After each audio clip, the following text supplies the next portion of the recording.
bikin kelompok, bikin firqah, bikin ajaran seperti ajaran tarekat, ajaran tasawuf. Islam nggak pernah mengajarkan, Nabi nggak pernah mengajarkan. Kemudian dibagi lagi, ini ada tarekat, ada syariat, ada hakikat, ada ma'rifat. Nggak ada dari Nabi SAW, nggak ada dari sahabat. Ini sesuatu yang muhdats, yang baru dalam agama, yang Nabi nggak contohkan. Nggak ada, nggak ada tarekat, syariat, hakikat, ma'rifat. Maka kata para ulama dalam tasawuf itu awalnya bid'ah dan akhirnya zindiq. Awalnya bid'ah karena Nabi nggak contohkan, sesuatu yang baru dalam agama, akhirnya zindiq. Karena ketika dia sudah membagi menjadi 4 golongan itu, 4 tingkatan, nanti kalau sudah sampai kepada hakikat ma'rifat, kata mereka sudah nggak ada beban syariat lagi. Para peneliti itu tanya saya, Pak, apa memang ikhfaul Islam itu boleh, menyembunyikan Islam itu boleh? Karena buktinya Cheng Ho itu ketika di Cina tidak memperlihatkan apa? Islam. Ya saya jawab, saya tidak punya hukum tentang itu, tapi kalau sampean tanya tarikh, saya punya. Karena ini tidak baik difatwakan secara hukum. Kalau balik malih, ada masalah yang tidak baik difatwakan secara nopo hukum. Tapi kalau sampean tanya tarikhnya, saya punya. Apa Pak Baik tadi? Abu Dzar ketika Nabi minoritas, Abu Dzar itu orang pedalaman.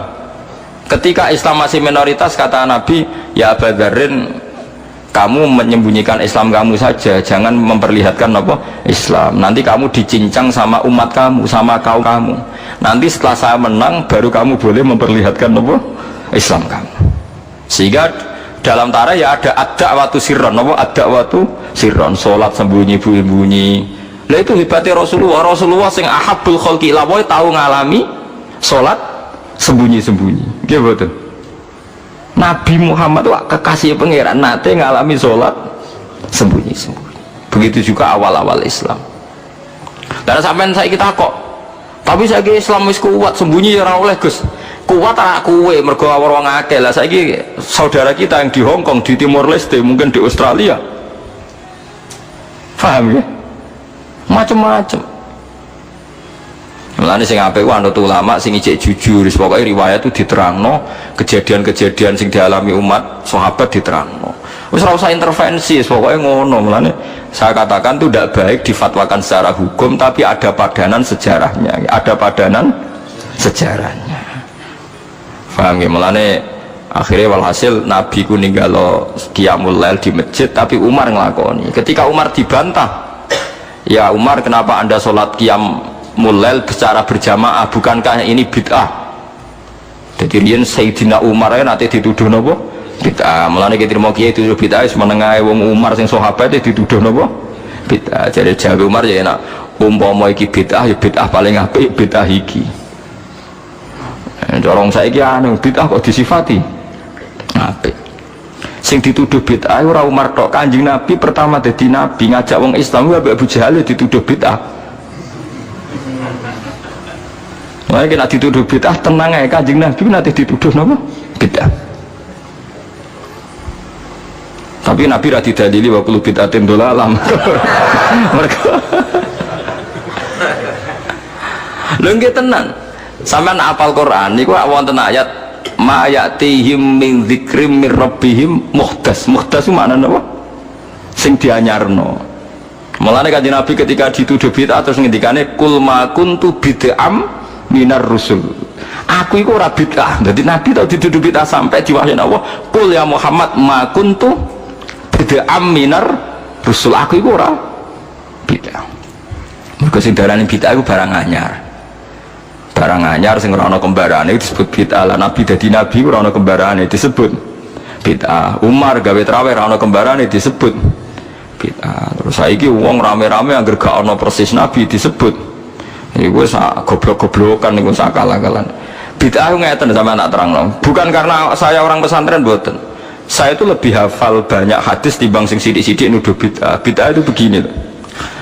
Bid'ah itu yang mesti dolal, yang mesti sesat. Itu mastadumatu syariah, yang berhadap-hadapan dengan nopo syariah.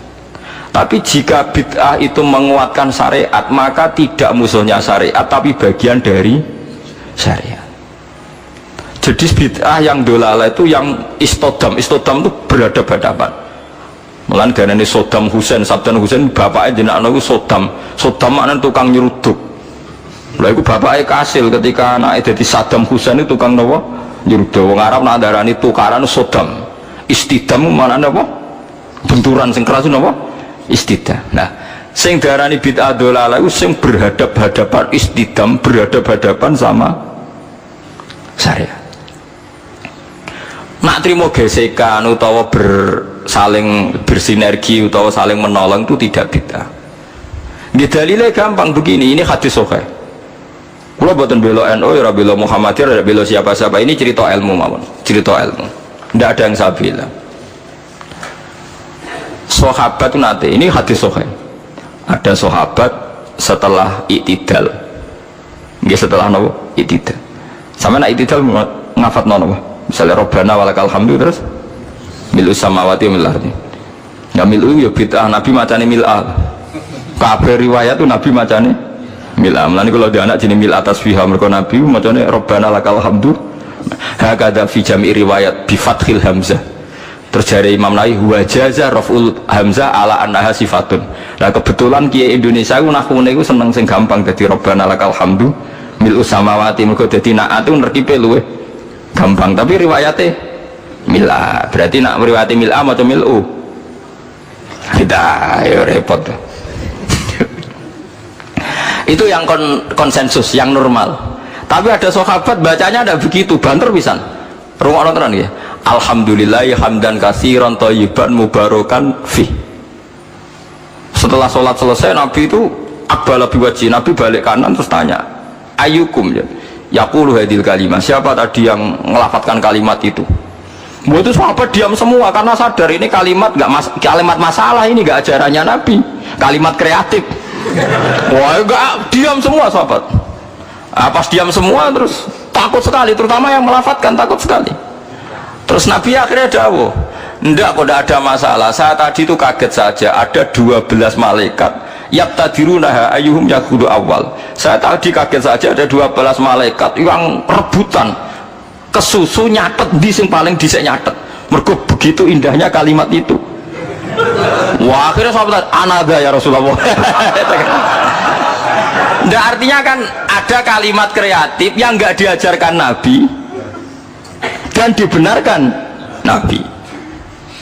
Paham ya? Kalau balik ini ada kalimat yang nggak diajarkan Nabi, bahkan Nabi kaget karena merasa itu udah diajarkan, tapi dibenarkan Nabi. Mulane kalau yakin umpama Rasulullah pirsa kalau ngaji terus sampean do gawa kitab, gawa pulpen ya seneng mawon. Ora iso dibid'ahno. Nabi ora iso nulis berarti gawa pulpen bid'ah. Oh, Nabi ora tau gawa jalalain. Nah, Nabi go jalalan berarti Imam Suyuti sedurunge Kanjeng Nabi, ya malah masalah kan. Apa meneh go Samsung malah ora tahu. Masa Nabi Androidan kan enggak karena. Aneh-aneh.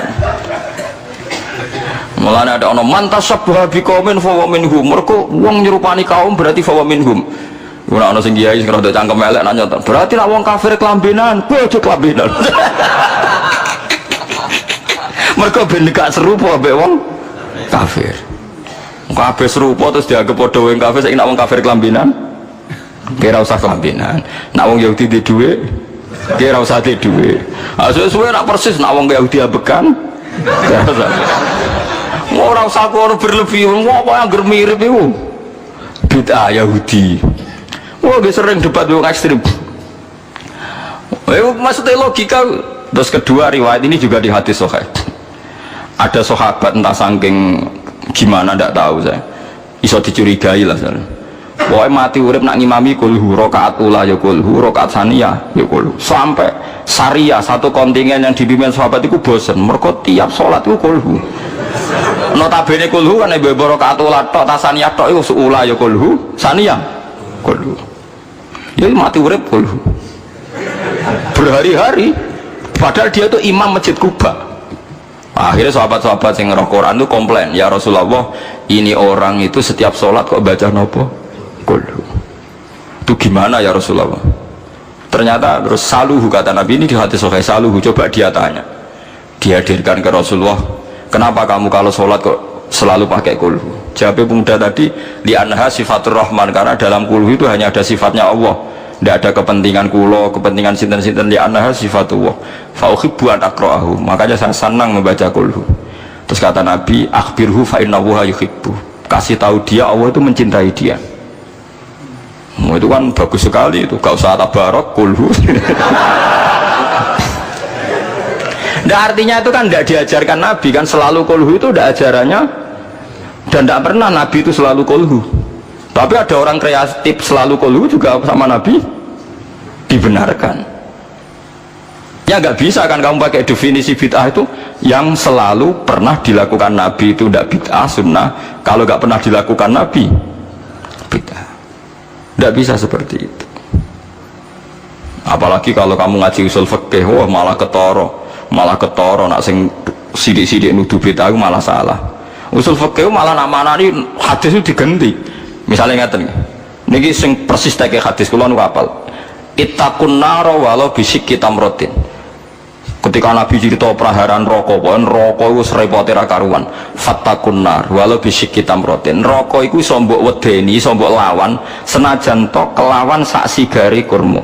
Sikun niku sigar ayo, tamrin kurma. Mbok kamus paling goblok maknane tamrin niku kurma. Saiki gak ada sedekah ambek beras. Apa ana hadise Nabi walau bisyikki aruzin. Tapi ulama usul fikih nafsiri bisyikki tamroten bikutin, pokoknya kut makanan yang jadi pokok di daerah situ.